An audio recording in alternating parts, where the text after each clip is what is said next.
Okay, let me ask you as well, because there's a poll, a freshwater poll in the AFR today talking about who is best equipped to handle the Trump administration. You out-poll Anthony Albanese, and I say this just being in the US and being scarred by all of the polling that was completely wrong and didn't accurately predict a Trump victory, but hey, here we are. So let me ask you, do you think you're better equipped to deal with the next 4 years of Donald Trump, and have you reached out to his team?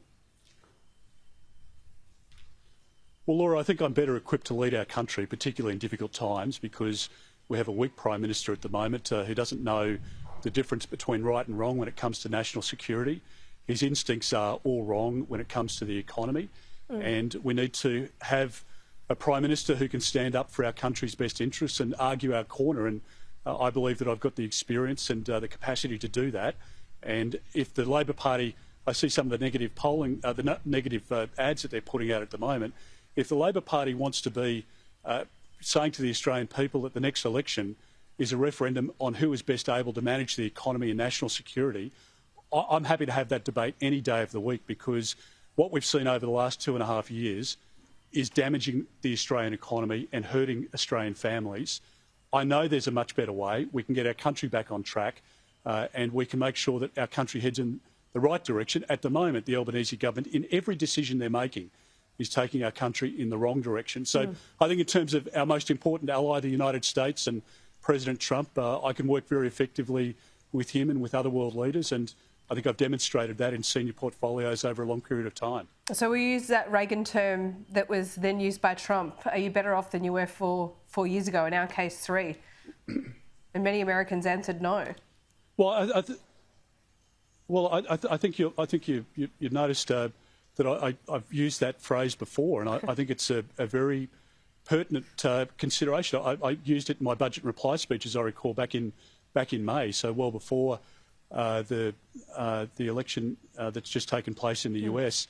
But as I say, Laura, as you move around the country, when you're talking to people, people are scared because they just can't pay the bills. People are taking kids out of schools because they can't afford the school fees. People are cancelling insurance policies on their homes because they can't afford to pay the insurance and the mortgage. Pensioners are turning off the air conditioner this summer because they won't be able to pay the bill.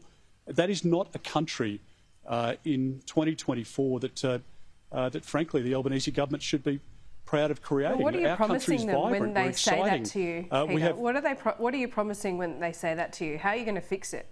What solutions did you offer them?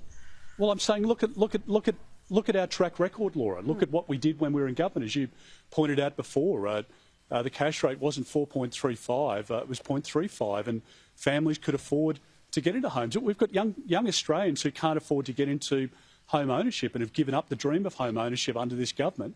This government has a lifetime rental proposal to put to people. People want to own their own homes, and what we've said in our first instalment of the housing policy is we'll put $5 billion in to create 500,000 new homes with backyards, and that will help meet the supply side of the problem. But the government's had 2.5 years to do that, and they've not done it. They continue to bring in people through the migration program in their Big Australia policy. They sought no mandate for it at the last election, and that is not something that we will pursue. So there will be stark differences between the parties in relation to energy. To answer your question about differences and what we're saying to people, we are the only party with a credible policy to meet our net zero by 2050 commitments through nuclear power, firming up renewable energy. The government's policy is going to blow out by $500 billion, and it's going to drive up the price of electricity and gas. If Australians think their prices have gone up over the last couple of years, just wait for the next 3 years. It'll be a disaster.